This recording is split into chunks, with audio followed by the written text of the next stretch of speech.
अस्सलामुअलैकुम स्टूडेंट्स। हम पढ़ रहे हैं chapter number 6, this is Jody's fawn. ये जॉडी का हिरन का बच्चा है। तो हम अपना चैप्टर कंटिन्यू करते हैं और आगे पढ़ेंगे। चैप्टर के 2 पार्ट्स हमने पढ़ लिए हैं, आज हम थर्ड पार्ट पढ़ेंगे। देखें क्या आगे क्या होता है जब वो जॉडी जो है वो हिरन के बच्चे को जंगल में ढूंढने के लिए जाता है। Movement directly in front of him startled him so that he tumbled backwards. अब वो देखता है कि उसके सामने कुछ हरकत हो रही है, कुछ झाड़ियाँ हिल रही है और वो पीछे की तरफ वापस होता है। The fawn lifted its face to his. फिर देखता है कि फ़ोन जो है वो अपने यानी इनका बच्चा जो है वो वो अपना चेहरा ऊपर उठाता है। It turned its head with a wide wondering motion and shook him through with the stare of its liquid eyes and shook him through with the stare of its liquid eyes। बाद में वो देखता है कि वो हिंदी का बच्चा अपना चेहरा ऊपर उठाता है और उसके तरफ देखता है, उसे घूरता रहता है, जॉडी को घूरता रहता है।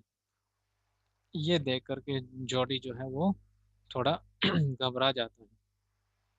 उसको अंदर से जो है एक तरह से जो है दुःख महसूस होता है। हिरन के बच्चे की आँखों में से आँसू या उसकी आँखें जो हैं वो आँसुओं से भरी होती है। It was quivering. ये बहुत ही कंपाने वाली स्थिति थी। It made no effort to rise और रन। अब वो हिरनी का बच्चा बेचारा वहीं बैठा रहा। उसने दौड़ने की भी या उठने की भी कोशिश नहीं की। Jody could not trust himself to move. अब जॉडी जो है वो अपने आप पर भरोसा नहीं कर पाया कि क्या मैं आगे बढ़ूं, इस बच्चे को उठाऊं। ही विस्पर्ड, इट्स मी। उसने उस हिरनी के बच्चे को कहा, ये मैं हूँ। The fawn lifted its nose scenting him. उस हिरन के बच्चे ने अपना नाक उठाया और उसे सूंघा। He reached out one hand and laid it on the soft neck. Jody ने अपना एक हाथ बढ़ाया और उसकी नरम नरम गर्दन के ऊपर रखा। The touch made him delirious. और उसने जो उसको छुआ, जोडी ने उस बच्चे को छुआ तो हिरनी के बच्चे को बहुत ही अच्छा लगा। He moved forward on all fours until he was close beside it. और वो फिर हिरनी का बच्चा धीरे धीरे जोडी की तरफ आगे बढ़ा और बिल्कुल उसके पास चला गया। He put his arms around its body. और उसने धीरे धीरे जोडी ने उसको सहलाते हुए उस हिरन के बच्चे को अपनी बाहों में भर लिया, यानी अपने हाथों में ले लिया। A light convulsion passed over it, but it did not stir। फिर वहां अचानक से बिजली कड़कड़ाई, लेकिन वो घबराए नहीं।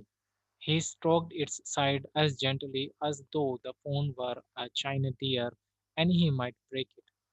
और उस हिरन के बच्चे को उसने दोनों साइड से जो है सहलाना शुरू किया और इस तरह से सहलाया कि जैसे वो मिट्टी का बना हुआ हिरन हो।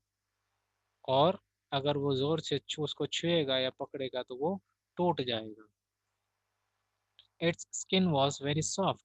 उसकी जो स्किन थी वो बहुत ही सॉफ्ट थी। It was sleek and clean.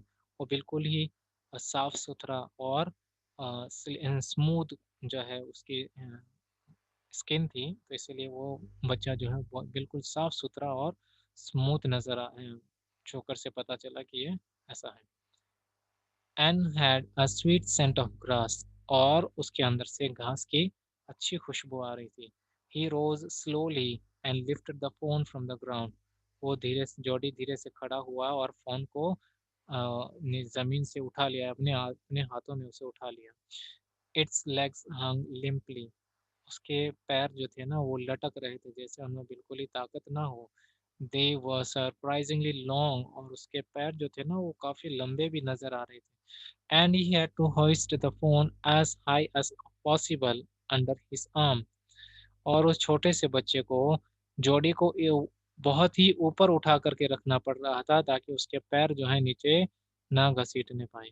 He was afraid that it might kick and bleed at sight and smell of its mother। अब वो ये सोच रहा था कि हो सकता है कि जब ये अपनी माँ की लाश की बदबू सूंघे तो ये चीखे या चिल्लाए या अपने पैर चलाए। He skirted the clearing and pushed his way into the thicket। तो उसने अपना रास्ता बदल दिया और वो एक घने रास्ते से होकर के निकलने लगा। It was difficult to fight through with his burden. अब वो उस घने रास्ते से निकल रहा था, तो निकलना उसके लिए बहुत ही भारी हो रहा था। क्यों? क्योंकि एक तो उसने उस हिरण के बच्चे को अपने हाथ में उठा रखा था, जिसका जो काफ़ी भारी भी था, और उसके साथ-साथ में जो घनी झाड़ियाँ थी, उनसे होने वाली परेशानियाँ।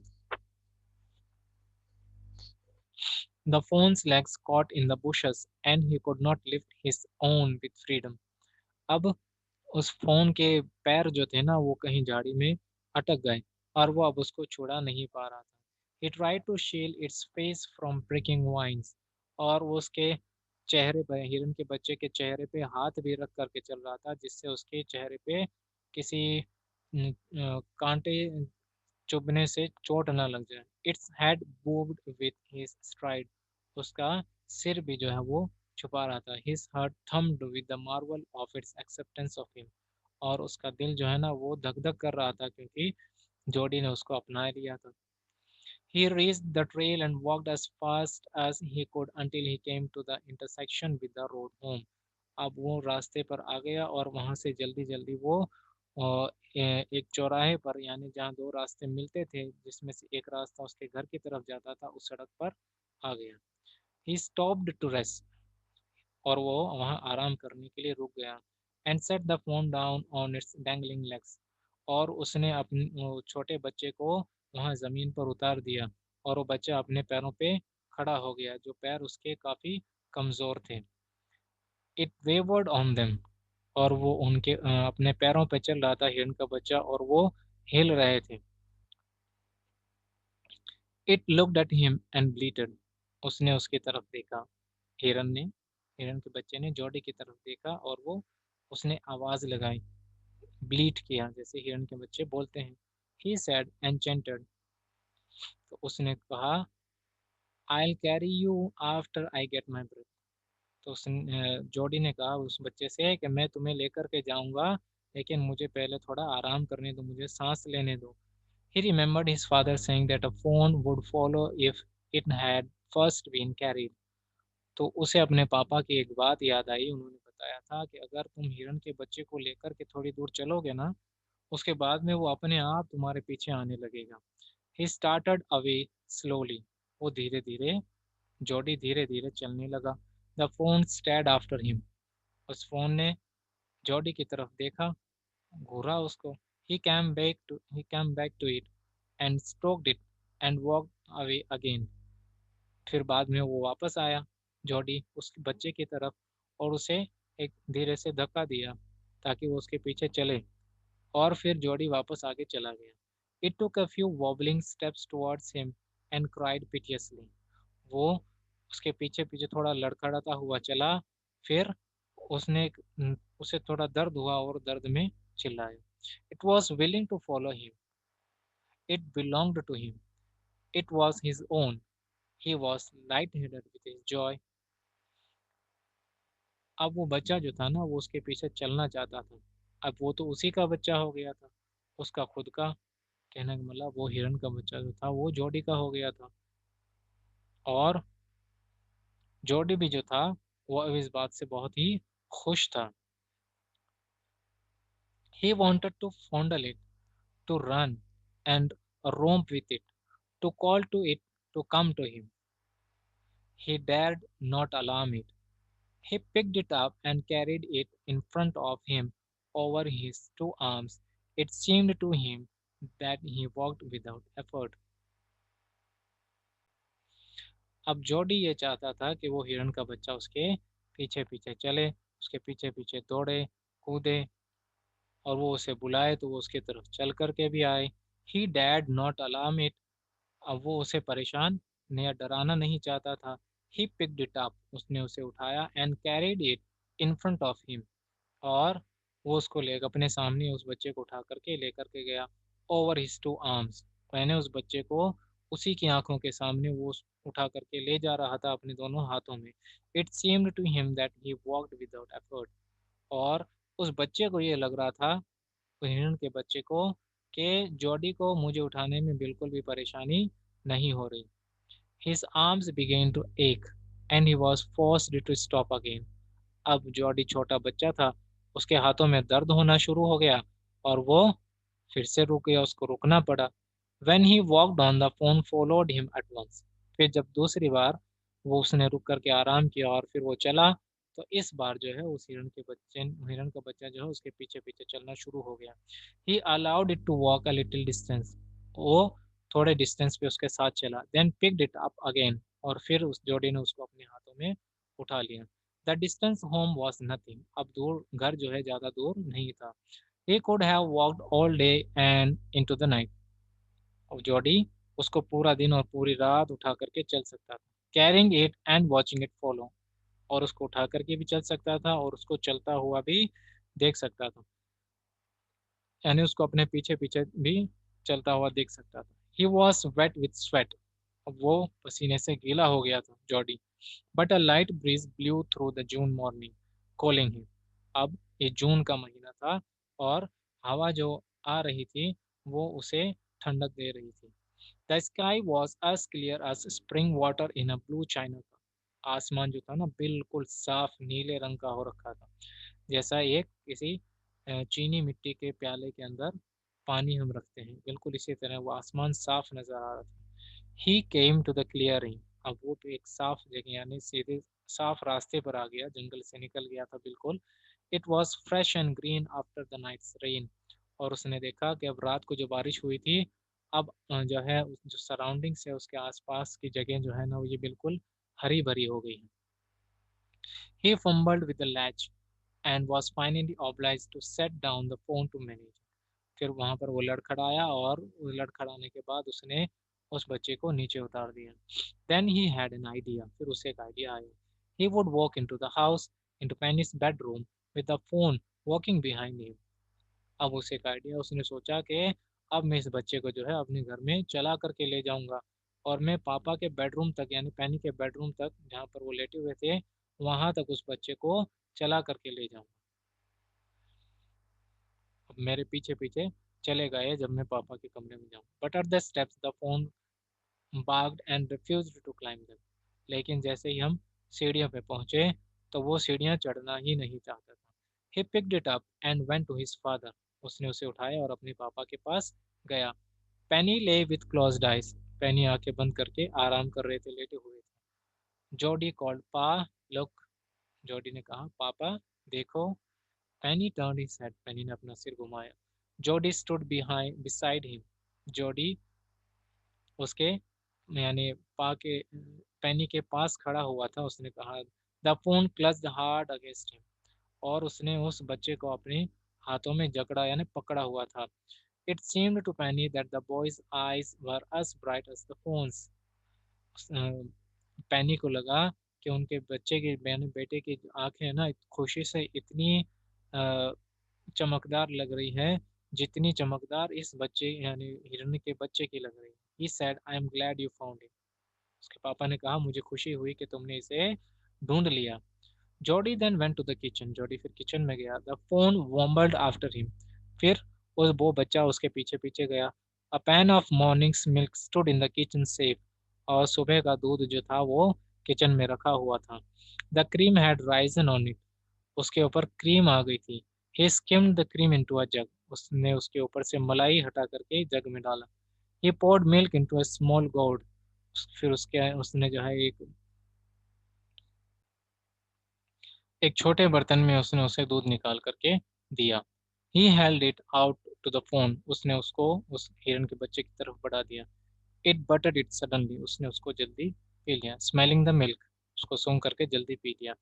ही saved it precautiously from spilling over the floor. अब वो दूध को यानी जिस बर्तन में रखा हुआ था उसको अच्छे से पकड़ कर यानी उसको संभाल करके पिला रहा था ताकि वो दूध नीचे जमीन पे ना गिरा।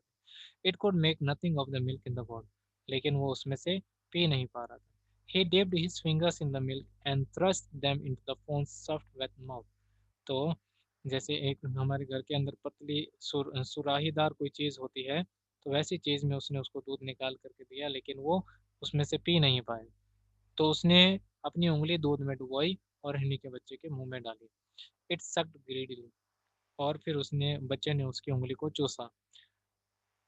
When he withdrew them, जब उसने उस अपनी उंगलियों को निकाल लिया, it bleeded frantically and buttered him.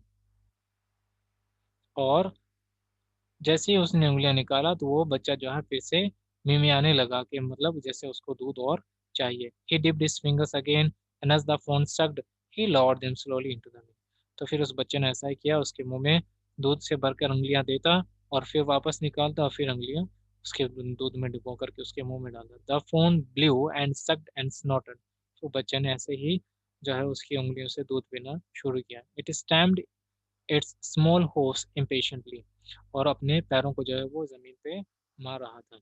as long as he held his fingers below, और जब तक as long as he held his fingers below the level of the milk, the fawn was content. यानी कि वो को ऐसे ही दूध पिलाता रहा और वो बच्चा ने जो है वो पेट भर करके दूध पिया। जब तक उसने नहीं पिया तो वो इसी तरह उसको दूध पिला रहा था। इट क्लोज इट्स आइज ड्रीमीली, फिर उसने अपनी आंखें ऐसे बंद कर ली जैसे वो कोई सपने में चला गया। It was ecstasy to feel its tongue against his hand.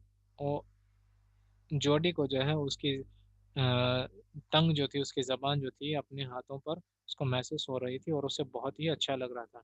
It's small tell flicked back and fourth, उसकी छोटी सी पूंछ जो थी वो इधर उधर हिल रही थी। The last of the milk vanished in a swirl of form and gargling, और उसमें से जो बचा हुआ लास्ट का जो दूध था वो जल्दी से वो बच्चे ने घटाघट करके पी लिया। इस कहानी को लिखने वाले हैं मर मार्जोरी केनन रॉलिंग्स। देखें कंप्रहेंशन चेक क्या कहता है। पहला question, how did Jordi bring the phone back home. Jordi जो है वो उस हिरन के बच्चे को वापस घर कैसे लेकर के आया। तो हमने देखा है उस काफ़ी उसको मेहनत करनी पड़ी उस बच्चे को लाने के लिए। जैसे पहले जो है उसने धीरे धीरे उस बच्चे को सहलाया, फिर उसको अपने हाथों में उठाया, फिर वो लेकर के आगे चला। तो वो ये चाहता था कि वो अपनी माँ की जो लाश है उसको ना देखे, तो इसलिए थोड़ा उसने रास्ता भी बदल दिया, झाड़ियों वाले रास्ते से गया। उसके चेहरे पे, उसकी आंखों पे उसने हाथ भी रखा। वो थक भी गया, उसने आराम भी किया, 2 बार थका, 2 बार आराम किया। और एक बार तो उसने उस बच्चे को चलाने की कोशिश भी की लेकिन वो साथ में नहीं चला। दूसरी बार जब उसने कोशिश की तो वो बच्चा उसके साथ साथ चलने लगा और इस तरीके से धीरे धीरे वो अपने घर उसको लेकर के आया। वो चाहता था कि जो है खुद अपने पैरों पे चल करके घर के अंदर जाए, लेकिन वो सीढ़ियाँ नहीं चढ़ना चाहता था। तो फिर वो उसे अपनी गोद में उठा करके घर के अंदर लेकर के गया।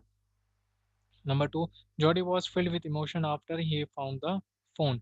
जब जोडी को वो फ़ोन मिल गया तो वो इमोशनल हो गया। Can you find at least 3 words और phrases which show how he felt. तो चैप्टर में से 3 ऐसे वर्ड्स बताने हैं जिसको लगे कि जिससे पता चलता है कि वो उसको कैसा महसूस हो रहा था। तो देखें इसके अंदर जैसे हमने पढ़ा था, when he gently stroke the neck of the little deer the touch made him delirious. तो जब उसने हिरन के बच्चे को सो छुआ था ना तो उसको बहुत ही अच्छा इमोशनल फील हुआ। और सेकंड वर्ड हमने पढ़ा था, when Jody realized that the phone looked up to him, he was lightheaded with his joy. तो उसको बहुत ही खुशी महसूस हुई थी। और फिर उसके बाद में उसके पीछे and he wanted to fondle run and drop with him. उसका चाहता था कि उसके साथ खेले कूदे और दौड़े। द बॉयज आइज थर्ड जो है इसमें है, the boy's eyes were as bright as the phones.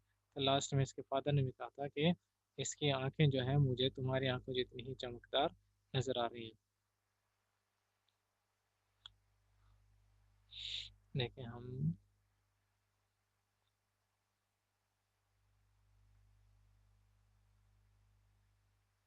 यहाँ से देखें, the boy's eyes were as bright as the fawns, है ना। Next, how did the deer drink milk from the goat. तो उस बर्तन में से उस बच्चे ने दूध कैसे पिया। सबसे पहले तो बच्चा उसको दूध पी कर अपने आप नहीं पी पा रहा था उसमें से, लेकिन जॉडी ने है धीरे धीरे उसके अपनी उंगलियों को उस दूध के अंदर डुबो करके फिर उस बच्चे के मुंह में डाला तो धीरे धीरे उसने वो दूध पिया। नेक्स्ट क्वेश्चन नंबर 3 हो गया। क्वेश्चन नंबर 4 देखें, why didn't the fawn follow Jody up the steps as he had thought it would. वो बच्चा जो है जॉडी के पीछे पीछे सीढ़ियों पे क्यों नहीं चढ़ पाया? वो इसीलिए नहीं चढ़ पाया क्योंकि ये एक जंगल से आया हुआ बच्चा था और वो ऐसी चीज़ों के बारे में बिल्कुल नहीं समझता था, यानी कि सीढ़ियाँ चढ़ना उतरना उसने कभी ऐसा किया नहीं था, इसीलिए वो ऐसा नहीं कर पा रहा था। और वो तो प्याले वो जो बर्तन था उसमें से दूध भी नहीं पी सकता था क्योंकि उसको वो चीज़ करना आता ही नहीं था इसलिए। आप देखेंगे हम हमारे question answers working with the text देखें क्वेश्चन आंसर्स मैं आपको स्क्रीन पे दिखा देता हूँ, यहाँ पे देख के आप करेंगे।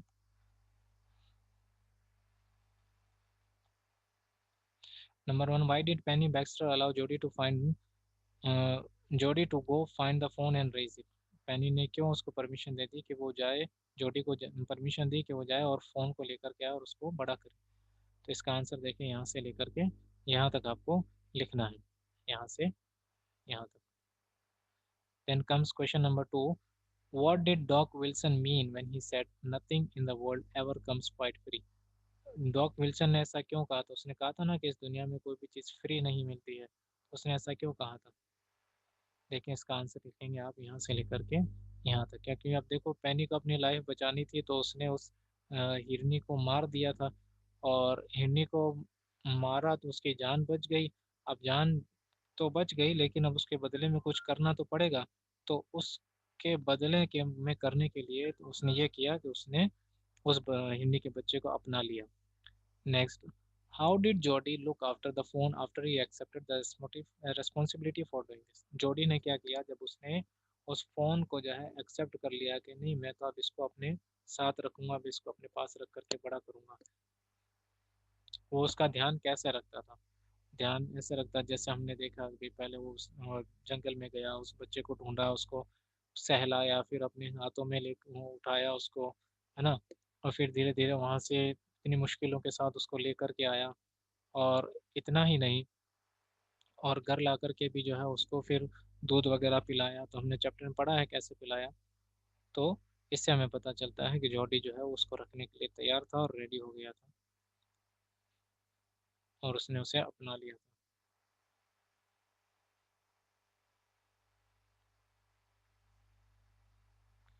तो देखें ये आपका आंसर रहेगा नंबर 3 यहाँ से लेकर के यहाँ तक।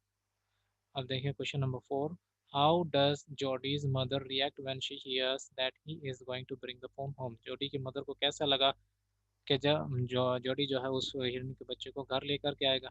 Why does she react in this way? और उसकी मदर ने ऐसे रिएक्ट क्यों किया, क्या वजह थी ऐसे रिएक्ट करने की? तो ये आंसर आप यहाँ से लेकर के यहाँ तक लिखेंगे। तो जब जोडी की मदर को पता चला कि वो हिरण के बच्चे को यहाँ लेकर के आना चाहते हैं तो यानी कहने का मतलब तो उसको वो कुछ कह नहीं पाई हाँ या ना, और वो थोड़ी सरप्राइज भी हो गई कि यार ये बच्चा ऐसा क्यों कह रहा है, क्योंकि हिरण के बच्चे को अपने घर में कौन रखता है। और वो ये नहीं चाहती थी कि एक जंगल का जानवर जो है वो हमारे घर में आकर के रहे।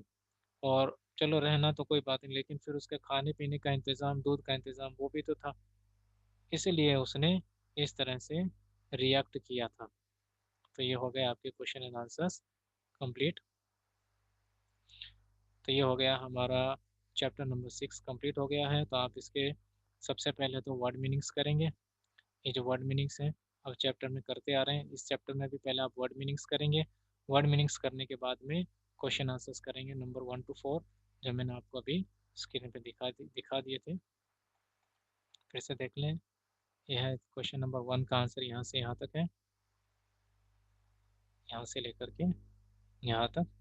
क्वेश्चन नंबर 2 का आंसर है यहाँ से यहाँ तक। ये क्वेश्चन नंबर 3 है, ये इसका आंसर यहाँ से लेकर के यहाँ तक। इसको आप पॉज करके आंसर लिख लें। क्वेश्चन नंबर 4 का आंसर यहाँ से लेकर के यहाँ तक। आई होप आपको चैप्टर समझ में आया होगा, क्वेश्चन आंसर्स भी समझ में आ गए होंगे। तो ये काम आप जल्दी से पूरा करके मुझे रिपोर्ट करें। चैप्टर यहीं एंड करते हैं। अस्सलाम वालेकुम।